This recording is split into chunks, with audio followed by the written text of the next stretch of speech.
우리 출애굽기 2장 11절에서부터 15절까지만 보십시다.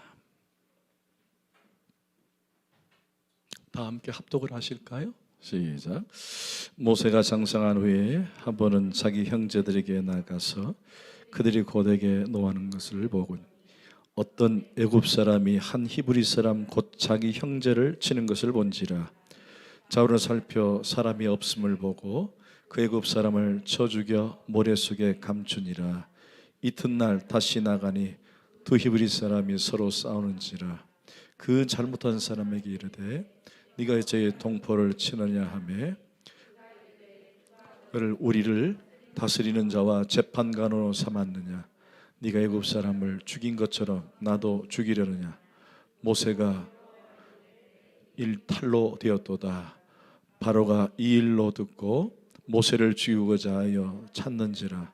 모세가 바로의 낯을 피하여 미디안 땅에 머물며 하루는 우물 곁에 아멘. 자리에 앉겠습니다. 제가 가끔 이렇게 말씀드리지만 우리나라 위인전과 성경의 인물은 너무나 많은 차이가 있다라고 말씀을 드린 기억이 있습니다. 우리나라 위인들은 처음부터 효자였어요. 그죠? 부모님을 잘 섬기고 그리고 나라를 사랑했고 그리고 장원급제를 해서 또는 무관급제를 하고 이제 소위 말하는 정치, 정계에 이제 입문하게 됩니다. 그러다가 말을 타다가 다리를 넘어져서 다쳤는데 용감무쌍하게 일어나서 적군을 무찌르는 아주 영맹무상한 하여튼 대단히 위대한 인물로 처음부터 이렇게 묘사를 합니다. 여러분 혹시 아는 위인들 가운데 살인을 저질렀다, 그죠? 아니면은 간음을 했다, 이런 위인들이 있나요? 기억나세요? 누가 있습니까? 없지요. 그래서 저는 성경이 참 좋은 이유가 바로 여기 있습니다. 왜냐? 성경은 하나같이 인물을 아주 대단한 것으로 취급하고 있지 않다라는 거예요. 그렇죠? 성경은 어떤 인물이든 우리 예수님을 제외한 모든 사람들은 다 허점이 있고 부족하고 연약한 인물로 묘사가 됩니다. 여러분 아담은 죄의 표상이었어요. 그리고 노아는 술주정뱅이였고 그다음에 아브라함은 의심이 많았고, 그죠? 야곱은 어땠습니까? 아주 약사빠르고 기질적으로 다혈질적인 사람. 여러분 요셉을 좋아하세요? 요셉은요 아주 이기적인 사람이었어요. 그리고 오늘 모세는 어떤 사람이죠? 살인자입니다. 여러분 이 성경의 인물들의 공통점을 우리가 하나 발견할 수 있습니다. 그것이 뭐냐? 인간은 어쩔 수 없다라는 거예요. 그러면 결국 인간은 누가 세워가느냐? 하나님이 하셔야 한다는 거예요. 하나님. 내가 막 아멘. 어쩔 수가 없는 거예요.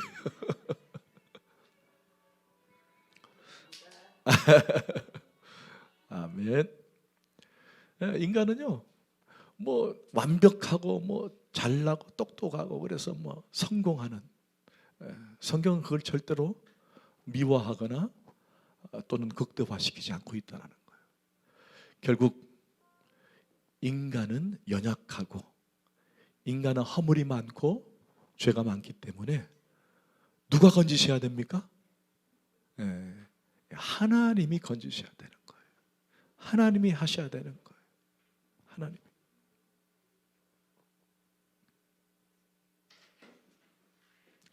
그래서 모든 인생은, 부족한 인생은, 연약한 인생은 누구 손에 붙잡히면 된다? 하나님 손에 붙잡히면 되는 거예요. 하나님 손에 붙잡히면. 그럼 주님이 원하는 삶으로 변화될 줄 믿습니다. 오늘 그런 시각으로 오늘 본문을 봤으면 좋겠어요. 봤으면 좋겠습니다. 자, 우리가 지금까지 출애굽기를 보면서 모세라는 인물을 우리가 배우고 있습니다. 모세는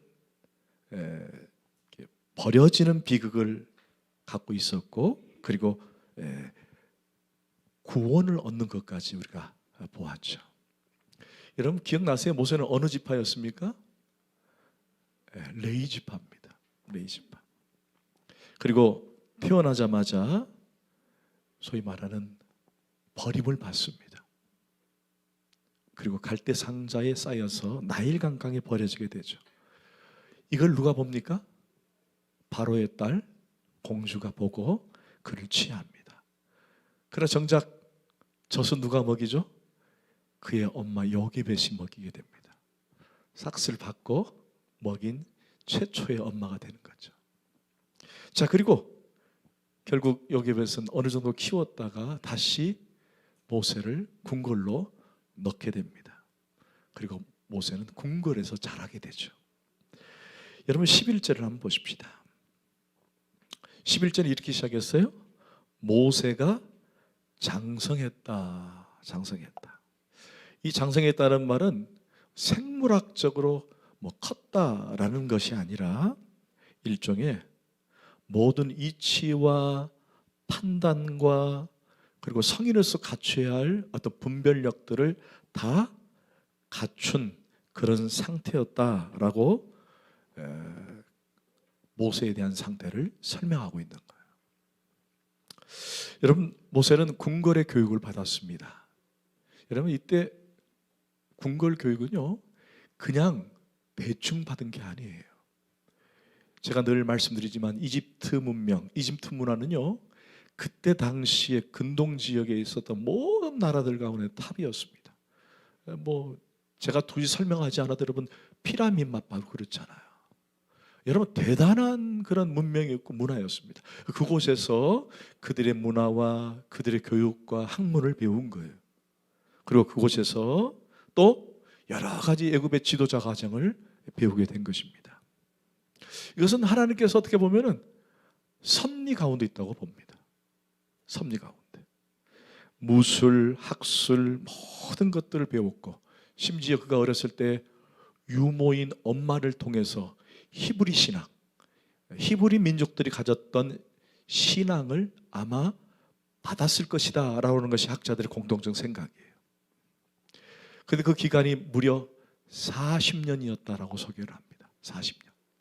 사도행전에 스데반이 설교를 이렇게 해요. 한번 보십시다. 7장 22절. 사도행전 7장 22절. 시작. 모세가 애굽 사람의 모든 지혜를 배워. 야, 여러분 기억하세요. 40년 동안 모세가 애굽 사람의 모든 지혜를 배웠다라는 거. 야, 이건 대단한 거죠. 이게 모든 면에서 충분하게 장성했다는 말은 이걸 뜻하는 거예요. 장성했다는 말.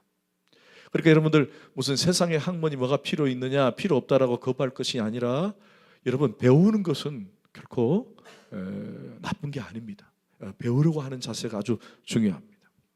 그런데 모세가 아직 더 갖춰야 할 것이 있습니다. 40년 동안 그는 여러 가지 부족하도 없는 교육을 많이 받았어요. 애굽에서 최고의 학문도 배웠고 최고의 무술도 배웠고 여러 가지 것들을 많이 배웠는데 여전히 모세에게 부족한 것이 있었습니다. 그것이 뭐냐? 바로 신앙 교육이었어요. 하나님을 경험하는 교육. 그리고 그는 앞으로 40년 동안 그것을 배우게 될 것이에요.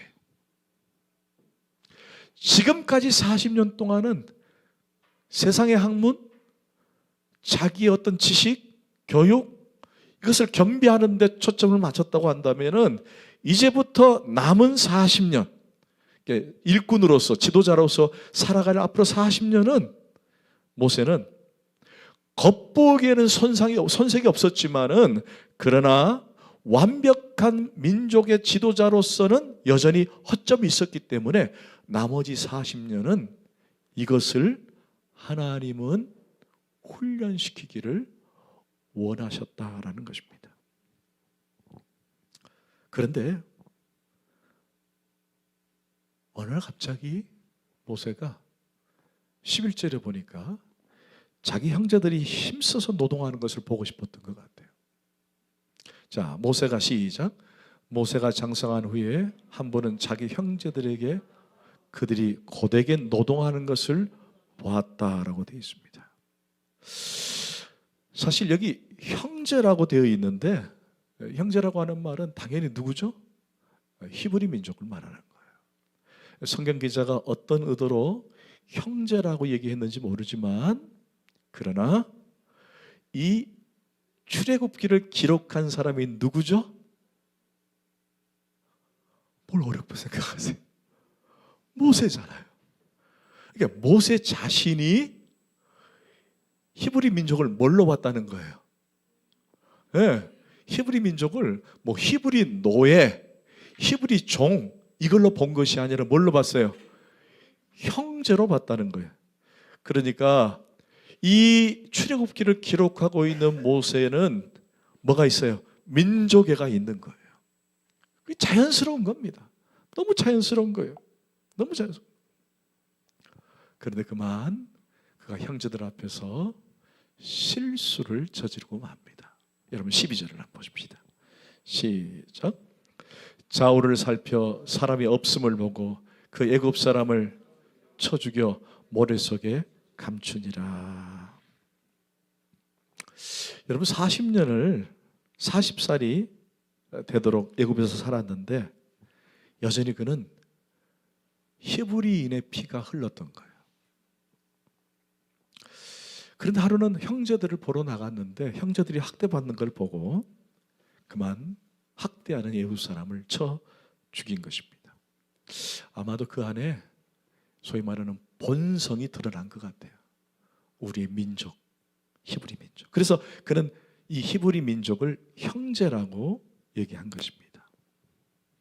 그런데 문제가 뭐죠? 사람을 죽였다는 거예요. 사람을. 여러분, 아무리 재능이 많고 아무리 똑똑하고 많이 배웠다고 해도 한순간 실수하면 모든 게 다 무너지게 돼 있어요. 그래서 저는 여러분에게 도전합니다. 균형 잡힌 그리스도인이 되기를 소원합니다. 이게 무너질 때가 얼마나 많은지 몰라요. 예수를 믿어도 균형이 놓치면은 한쪽으로 쏠리면은 참 희한하게도 무너지는 경우를 많이 보게 됩니다. 많이 보게 돼요. 그래서 성도는 적어도 균형 잡힌 성도가 돼야 되는 거예요. 40년 동안 아무리 많은 학문을 연마하고 아무리 좋은 교육을 받았다고 해도 역시 그에게 균형이 없었던 거예요.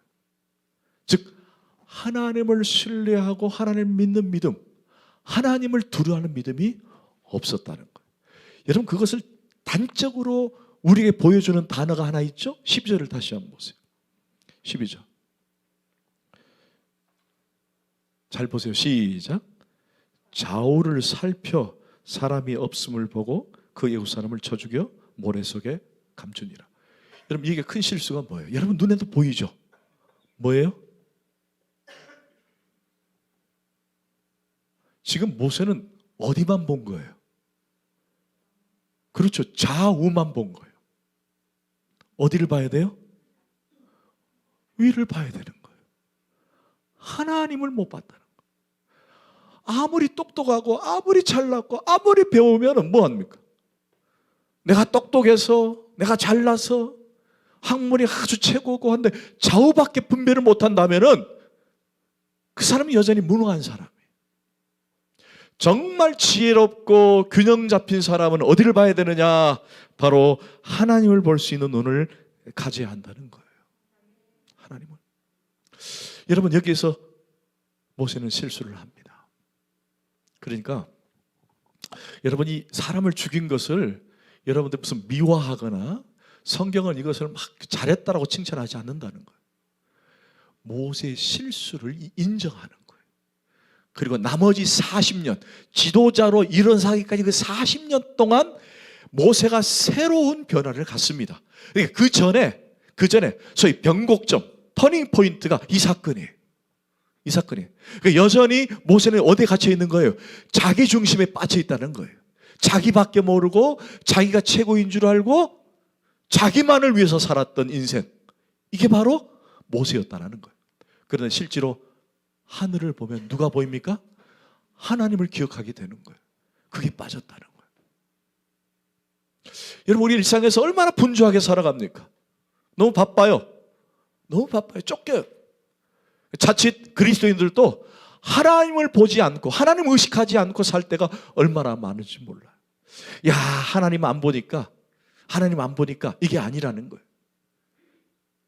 혹시 여러분들 사람이 보지 않으니까 범죄를 저지를 수 있는 것이 인간이라는 거 아십니까? 야, 누가 안 보니까. 저도 가끔 그럴 때가 있어요. 사소한 거지만 껌을 착 씹다가 누가 안 보면 뱉을 때가 있어요. 하나님 보시고 계시는데 뱉고 나면 후회를 해. 하나님 보시는데, 하나님 보셨는데 내가 왜 이럴까 좀 싸서 쓰레기통에 버리는데. 근데 왜 그런지 모르겠어요. 그냥 씹다가 일어나서 창문 열어가지고 그냥 버리는. 웃는 분들은 다 경험하신 것 같아요.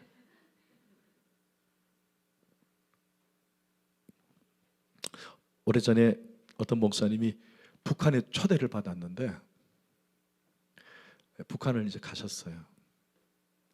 이제 처음에는 그냥 북한이라는 것이 아마 가보고 싶었고 그 민족으로 기도하고 싶었고 그래서 이제 땅을 밟고 들어갔습니다. 근데 함께 갔던 국정원 분이 그 목사님에게 부탁을 하더래요. 목사님, 함부로 행동하지 마십시오. 아니, 호텔 안에서도 함부로 행동하지 않아야 됩니까? 그러니까 맞습니다. 방 안에서도조차도 함부로 하지 말라는 거예요. 그래서 그분이 거기 안에서 기도도 못했다는 거예요. 뭐 성경도 못 봤다는 거예요. 누가 감시하고 있을까 봐. 혹시나 카메라가 달려가지고 자기를 보고 있을까 봐. 그 북한이라고 하는 땅을 가서 기도하러 갔는데 기도는 안 되고 누가 감시하는 것만 보고 왔다는 거예요. 그래서 그분이 깨닫는 게 그거였어요. 내가 평소 하나님 안에서 살 때 이렇게 살았으면은 정말 하나님을 의식하고 사는 성도였을 텐데 내가 그렇게 하지 못했구나라는 것을 회개했다라는 거예요. 사랑하는 성도 여러분, 항상 기억하십시오. 코람데오 되시기를 축원합니다. 아멘. 우리는 항상 누구 앞에 있다고요? 하나님 앞에. 하나님 앞에. 영적인 사람은 그런 거예요. 모세는 이 순간에 좌우는 봤어요. 좌우는. 그런데 뭘 못 본 거예요? 하나님을 못 본 거예요. 하나님을 봤다면 걔가 살인을 했을까요? 그렇지는 못했죠. 그래서 우리는 우리 안에 조금 비어있는 것, 빠져있는 것이 무엇인지, 놓치고 있는 것이 무엇인지를 분별할 수 있어야 돼요. 여러분 살아가면서 내가 하나님을 의식하는 것, 하나님 나를 지켜보고 계시는 것, 이것을 놓치는 경우가 없지 않아 있거든요. 여러분 여행할 때 항상 우리가 기억하는 게 뭐예요? 여행할 때 여행을 준비하거나 여행에서 돌아올 때 항상 놓지 않고 말하는 게 있어요. 혹시 빠진 것 없는가? 그죠? 빠진 것 없는가? 그래서 여러분들 여행 준비할 때마다 여보 다 챙겼어? 다 챙겼어? 빠진 것 없어? 그 지금 물어보잖아요. 근데 막상 여행지에 가면은 아이고 핸드폰 충전기 안 가져왔다. 그죠? 어떤 사람은 핸드폰도 안 갖고 온 분들이 계시더라고요. 그렇거든요. 그래서 저는 이제 다 잘 챙겨서 가요. 근데 돌아올 때 보면 또 안 가져오는 게 있더라고요. 호텔에 놓고 오는 경우가 있거든요. 그래서 제가 우리 이번에 자녀들하고 같이 가가지고 그런 얘기를 했어요. 야, 다른 건 모르는데 혹시 핸드폰 충전기 챙겼냐? 제가 그러거든요. 그게 제일 많이 빠뜨리더라고요. 그 여행 갈 때는, 해외여행 갈 때는 항상 여권을 잘 챙겨야 돼요. 놓치면 안 되거든요. 제가 여러분 용서하고 들으세요. 목사님들이 이제 막 지금 김장철이니까 어디서 막 무를 배추를 막 싸놓고 가져가라고 막 그래요. 이제 서로 교회들마다 김장을 하니까 아마 이제 챙겨서 주시는 것 같아요. 그래서 저는 이제 우리 교회는 김장을 안 하고 집도 김장할 필요 없다 그랬더니 목사님이 이 목사님 오세요. 집에서 먹게 배추 몇 포기 하고 무를 가져가세요 그러는 거예요. 그래서 지방에 마치고 그 교회 가서 무 좀 가져오고 배추를 가져왔어요. 그래서 배추를 깨끗이 씻어서 갈치 속젓 넣어가지고 배고프시죠? 그래야 쌈을 싸 먹었거든요. 맛있더라고요. 근데 무는 할 게 없잖아. 그래서 제가 지금까지 옆에서 시다발이는 해봤어요. 무를 잘라주기도 하고 또 팔을 잘라보기도 하고 아내가 시키면 다 해봤거든요. 근데 지금은 제가 스스로 해야 될 때가 된 거잖아요. 그래서 정말 처음으로 누구에 의지하지 않고 제가 처음으로 깍두기를 담았어요. 깍두기. 근데 뭐 김치 중에 깍두기가 제일 쉽다 그러더라고요. 그런가요? 저는 어렵던데. 레시피를 이제 네이버에 한번 보기도 하고 옛날 생각도 나고 그래서 깍두기를 아주 이쁘게 딱 잘라가지고 그리고 찹쌀풀을 풀어가지고 그 다음에 까나리 액젓도 듬고 그다음에 설탕도 좀 듬고 파도 잔파를 썰어가지고 넣기도 하고 그리고 이제 생강도 넣고 이래가지고 버물러가지고 깍두기를 버물렀어요. 그리고는 며느리를 불렀어요. 며느리를 불러가지고 한번 먹어봐라 그랬거든요. 근데 며느리가 한번 먹어두면 아버님 맛이 뭔가 조금 부족해요 그러는 거예요. 빠졌다는 거예요. 권사님 조금 계셔보세요. 아니 그런데 이제 그래도 며느리가 그래도 맛있다고 해줘야 되는 게 이쁘잖아요.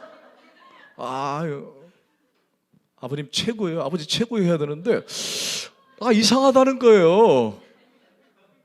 그래야 너 오기 전에 뭐 먹었냐? 너 그거 먹고 이거 먹으니까 맛이 없는 거야. 그리고는 이제 그날 서진이가 우리 유민이랑 같이 왔었거든요.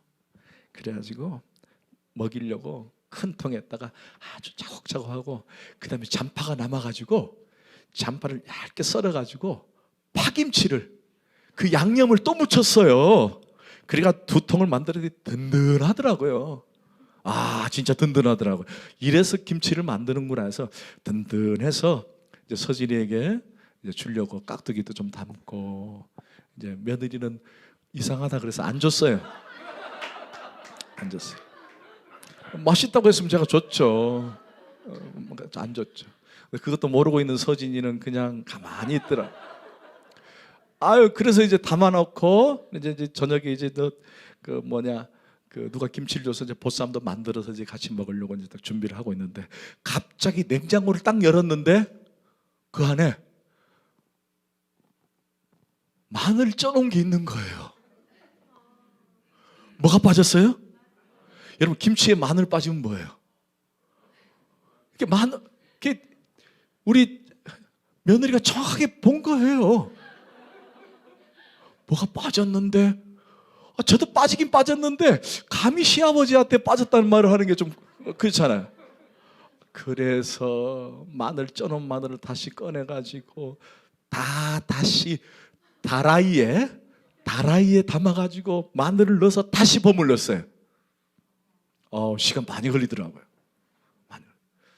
그리고 그 다음날 먹어봤더니 역시 맛있더라고요.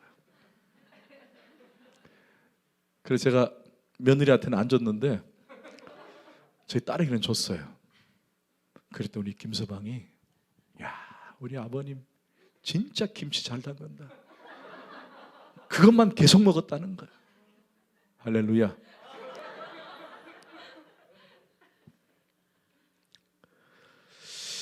여러분 제가 마늘을 빼먹고 김치를 담근 거예요. 여러분, 우리가 신앙생활 하면서 빼먹는 게 있어요. 가끔 빠진 게 있다라는 거예요. 그게 바로 하나님을 인식하는 코람데오가 빠질 때가 있어요.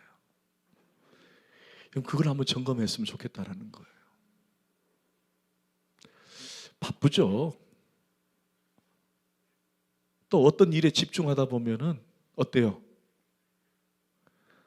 그냥 그 일에 몰두하고 빠져가지고 거기에만 신경이 쓰이죠. 그런데 그때 항상 머릿속에 항상 기억해야 할 게 뭐냐? 하나님을 기억하는 신앙을 가지라는 거예요.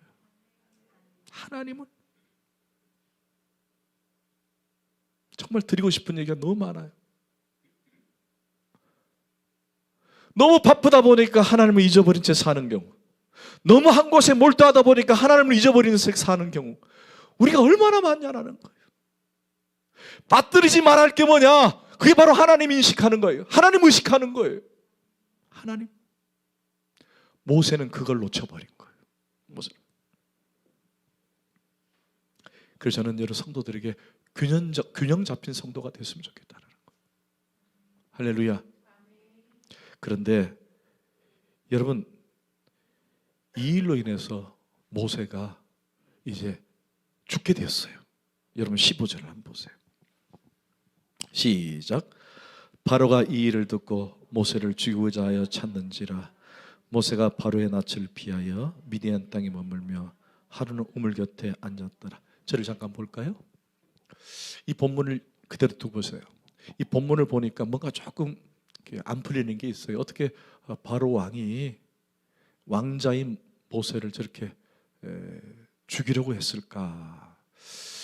사실은 왕자나 왕이 뭐 옛날에는 지금은 아니지만 옛날에 우리 그 나라에도 그렇고 그랬지만은 뭐 왕이 사람 죽이는 거는 뭐 그죠? 어때요? 별로 뭐 흠이 되지 않고 그래요.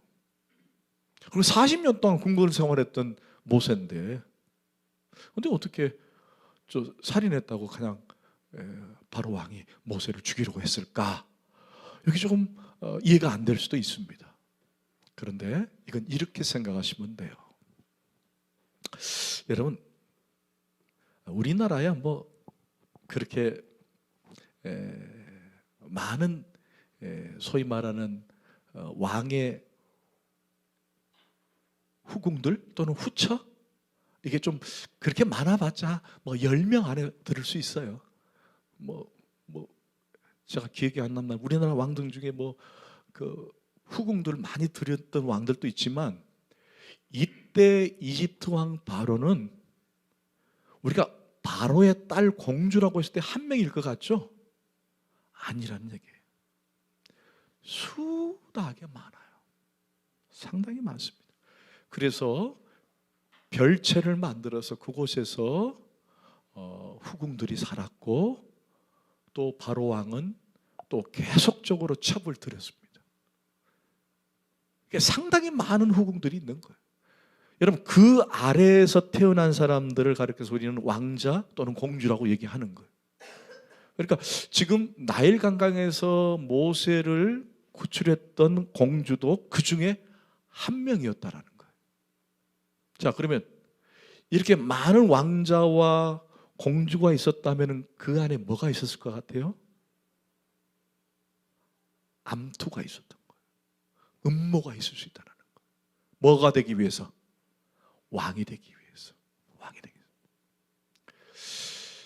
혹시 여러분 창세기에 보면은 요셉이 감옥에 갇혔을 때 꿈을 해석해 주는 그 장면에 나오면 떡 맡은 관원장과 술 맡은 관원장이 기억날 거예요. 그 사람들이 어디 있었죠? 같이 감옥에 있었어요. 그들이 뭐 하는 사람이에요? 왕 옆에서 소위 수족과 같은 사람들이거든요. 왕을 잘 보필해 주는 사람, 그런 사람들. 근데 그들이 어떤 음모 때문에 감옥에 와 있는 거예요.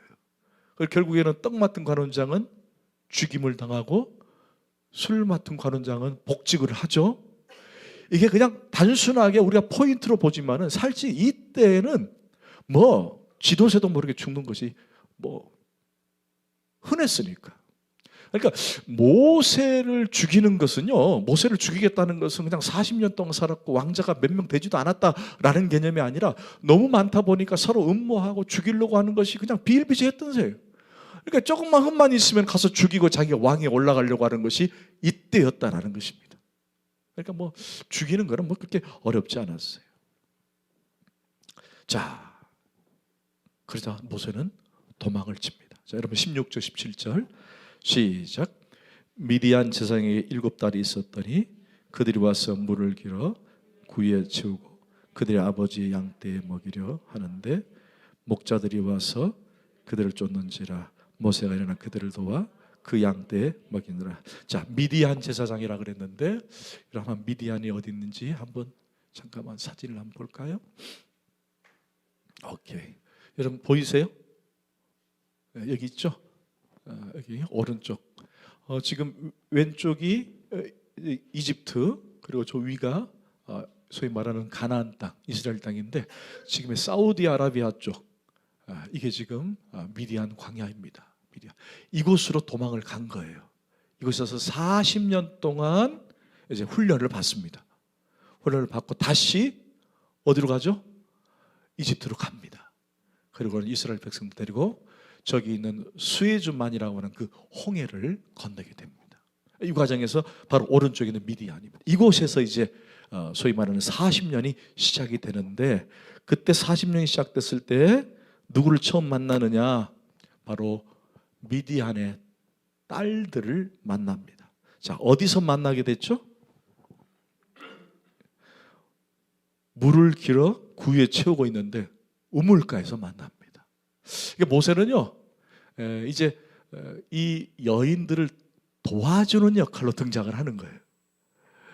이 딸들이 와서 이제 그 마실 물을 이제 기르고 있는데 주변에 있는 목자들이 여자는 가라 하고 쫓는데 모세가 건장한 사람이 나타나가지고 딱 물려쳐주고 이 여자들에게 물을 주는 거예요. 물을 주는 거예요. 그런데 여러분 잠깐 저를 볼까요? 지금 모세는 도망자가 됐는데 어디서 여인을 만나느냐? 우물가에서 만나는 거예요. 근데 이게 우물이라고 하는 것이 상징성이 있더라는 겁니다. 가만히 생각해 보세요. 여러분 성경을 쭉 펼쳐서 보면요, 우물가에서 사건 사고가 많이 났어요. 특별히 이 신랑과 신부가 만나는 경우가 많거든요. 기억나십니까? 아브라함이 아들 이삭을 결혼시키기 위해서 사환을 저 하란 땅으로 보냅니다. 그럴 때 리브가를 만나는데 그 리브가를 만났던 장소가 어디죠? 우물가예요. 우물가. 그리고 여러분 야곱이 형 에서를 피해서 도망을 갑니다. 그리고는 그곳에서 사랑하는 아내들 라헬을 만나는데 그 만났던 장소가 어디죠? 우물가입니다. 우물가. 그 성경의 신약으로 비춰보면요, 수가성 여인이 누굴 만납니까? 우물가에서 예수님을 만납니다. 신랑 되시는 그리스도를 만나요. 그러니까 이 우물은 어떤 상징이느냐? 이 우물은 생명과 희망을 상징해요. 생명과 희망. 결국 하나님께서 이 우물을 등장시키는 것은 이제부터 모세에게 새로운 희망을 줄 것이다라고 하는 것을 우물을 통해서 암시를 해주고 있는 거예요. 지금까지 모세는 정말 40년 동안 나름의 자기 프라이드가 아주 강했다고 한다면은 이 살인 사건을 통해서 위기에 직면했고 죽을 처지에 있었을 때에 하나님은 우물가로 데려오셔서 그에게 새로운 생명, 새로운 희망의 청사진을 보여주는 장소가 우물이었다라는 거예요. 우물. 여러분 우물을 여러분 기억했으면 좋겠습니다. 자, 그리고 이곳에서 이제 십보라라는 여인을 만납니다. 여러분 21절을 보십시다. 시작. 모세가 그와 동거하기를 기뻐하며 그가 그의 딸 십보라를 모세에게 주었더니 그리고 아들을 낳죠. 자 22절 시작. 그가 아들을 낳음에 모세가 그의 이름을 게르솜이라 하여 이르되 내가 타국에서 나그네가 되었음이라 하였더라. 여러분 다니엘 기도에 잘하고 계시죠? 대답이 별로 없는 거 보니까 안 한 분도 계시고 하다 말다 안 하고 계시고 그럴 것 같아요. 근데 저는 다니엘 기도회를 지금까지 빠뜨리지 않고 쭉 보고 있습니다. 너무 감사해요. 저희 교회가 21일 동안 강사를 모셔서 할 수 없죠. 그래서 이 다니엘 기도회가 정말 기대가 되는 것은 정말 도전이 되는 분들을 많이 섭외해서 21일 동안 다양한 간증을 들을 수 있도록 해준다는 게 저는 참 큰 도움이 됩니다. 그래서 혹시 여러분들이 혹시 못 들은 분이 계신다면 유튜브를 통해서 다시 한번 들어보시고 특별히 그 가운데에서 더 은혜가 되고 또 소망이 되는 분들을 많이 만나게 될 거예요. 근데 그분들의 공통점이 하나 있어요. 탄탄대로를 걷는 사람은 아무도 없었다는 거예요. 그죠? 다 어려움을 처하고 힘듦을 처하고 그러다가 어느 순간에 하나님께서 역전을 시키셔서 하나님의 은혜의 사람으로 거듭나는 경우도 있고 그리고 지금도 여전히 힘들어서 괴로운데 결국 하나님이 하심으로 그 하나님 때문에 행복한 삶을 사는 사람도 있고 아멘? 네. 그래서 공통점은 뭐예요? 힘든 과정에서 하나님은 꼭 역사할 그 포인트를 맞추고 계신다라는 거예요. 지금 모세도 큰 고난과 아픔이 있었지만 결국 우물가에서 그는 새로운 삶의 희망을 보게 되는 거예요. 그리고 결혼도 하고 아들로 놓습니다. 결국 하나님은 우리 가운데 늘 평탄하게 해서 그 사람을 쓰는 경우도 있겠지만 대부분은 고난과 역경을 통해서 하나님은 역사하시고 사람을 만들어 가시다는 거예요. 그게 하나님의 우리 이끄시는 방법이 될 수도 있더라는 것입니다. 아멘. 아멘. 자, 이제 마지막으로 23절을 보십시다. 시작.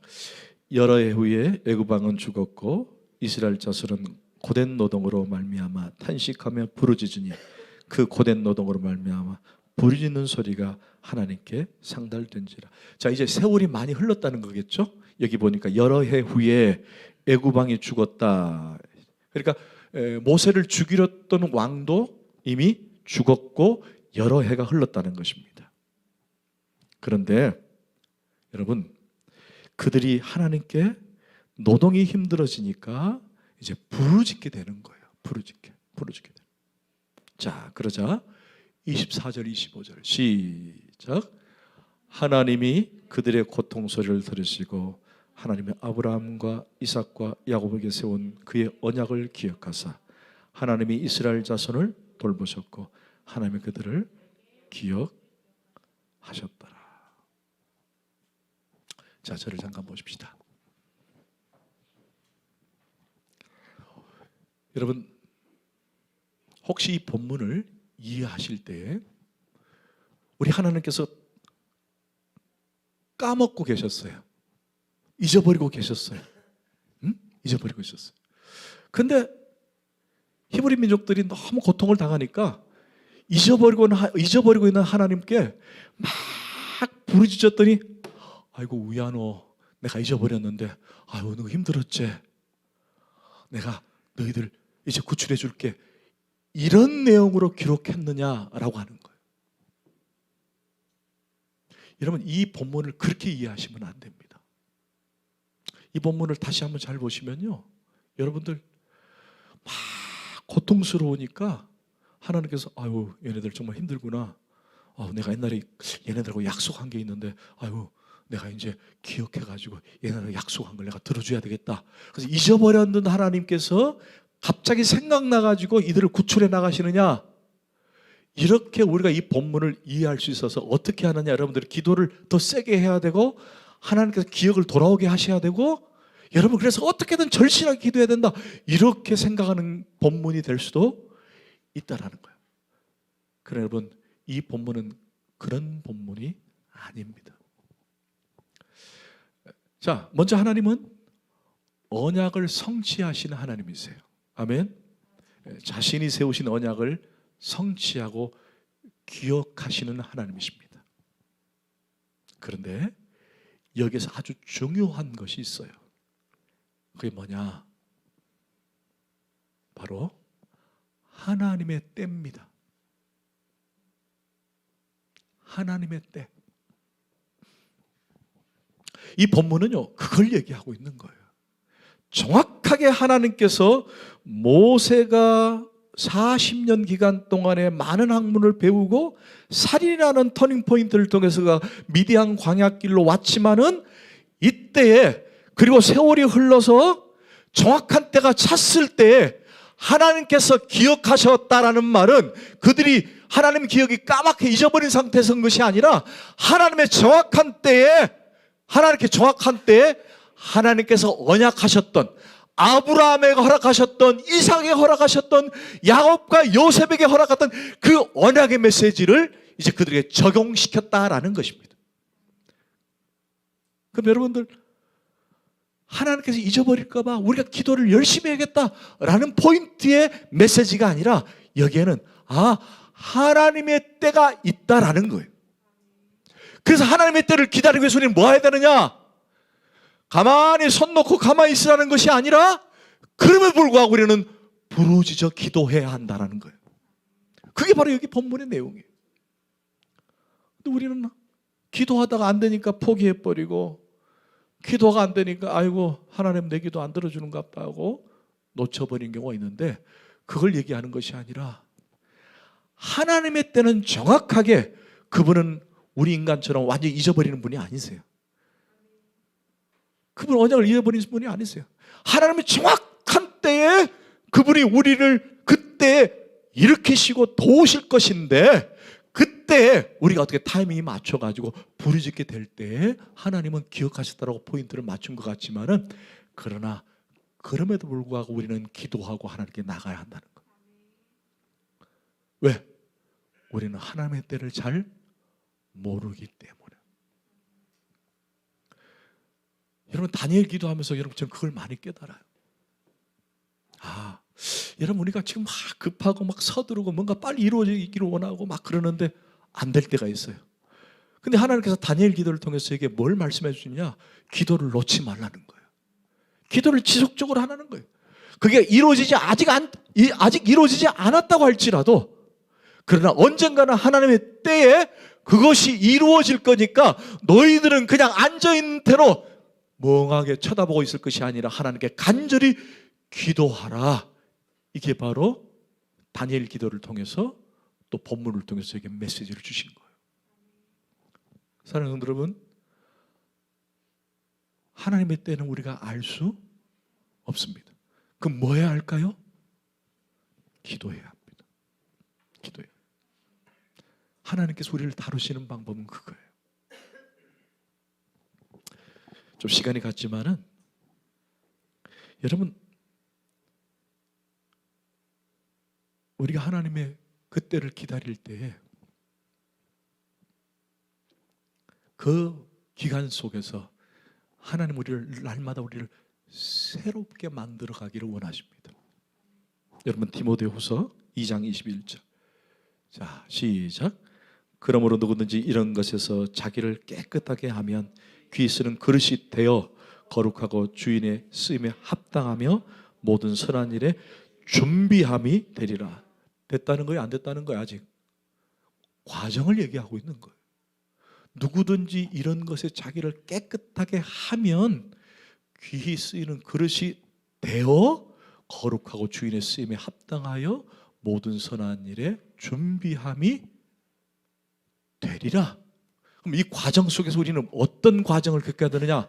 깨끗하게 하고 귀히 쓰는 그릇으로 준비되어야 한다는 거예요. 할렐루야. 하나님의 때는 우리가 알 수 없지만은 그저 놓고 한숨만 쉬는 것이 아니라 이때가 하나님께서 우리를 향한 깨끗함에 이루어지는 그런 과정이다라는 거. 여러분, 깨끗함이라는 말은 무슨 말이에요? 순수함이라는 거예요. 순수. 하나님은 순수한 우리의 신앙을 원하세요. 때가 묻은 신앙이 아니라. 혹시 여러분 버들피리를 아세요? 버들피리. 버들피리. 혹시 불어보셨어요? 예.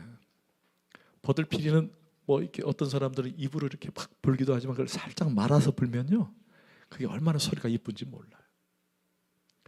그런데 소리가 이쁘게 나는 악기일수록 그 안에 공간이 더 비어 있다라는 거예요. 그죠? 여러분 대나무가 꽉 차면 대금을 만들 수가 없어요. 그 안을 비워야 돼요. 어떤 악기를 만들더라도 그 안을 아름답게 비워놔야지만이 아름다운 소리를 내는 거예요. 어제도 우리 한수진 자매가 바이올린 했잖아요. 바이올린이 소리가 아름다울 수 있는 것은 그 안에 비어있기 때문에 아름다운 거예요. 아멘? 성도가 아름다울 수 있다는 말은 그 안에 때가 묻지 않고 순결하고 순수할 때 아름다운 거예요. 저는 그런 성도들이 되기를 원합니다. 깨끗하고 아름다워, 순수. 여러분 운동할 때, 운동을 배우시면 알겠지만은, 여러분 운동할 때 선수들이 제일 먼저 코치로부터 뭔 진단을 많이 받습니까? 뭘 요구하죠? 운동을 레슨을 받을 때 자세도 중요합니다. 그러나 그 전에 축구도 그렇고 테니스도 그렇고 골프도 그렇고 모든 것 처음에 코치들이 하는 말이 있어요. 딱 하나. 그래도 와, 우리 권사님 역시 힘을 빼라는 거예요. 힘을 빼야만이 잘할 수 있다는 거예요. 지금 모세는 힘을 빼는 과정이 있는 거예요. 힘을 빼는 과정. 여러분 순수한 마음, 순수한 결정체가 되기 위해서 여러분이 갖고 있는 힘을 빼세요. 그래야 하나님이 쓰십니다. 기도하십시다.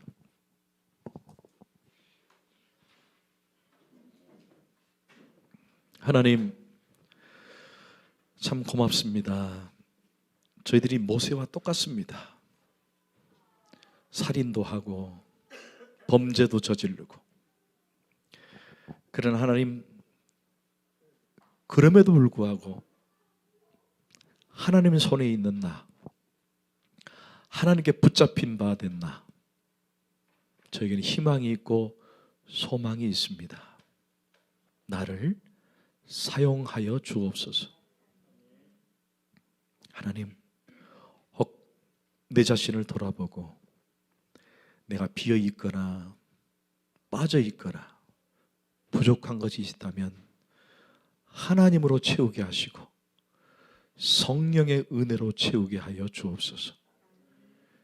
그래서 날마다 주님을 기쁘시게 하고 아름다운 소리 낼 줄 아는 복된 성도가 되게 하여 주옵소서. 감사하옵고 예수 그리스도 이름으로 간절히 기도합나이다. 아멘.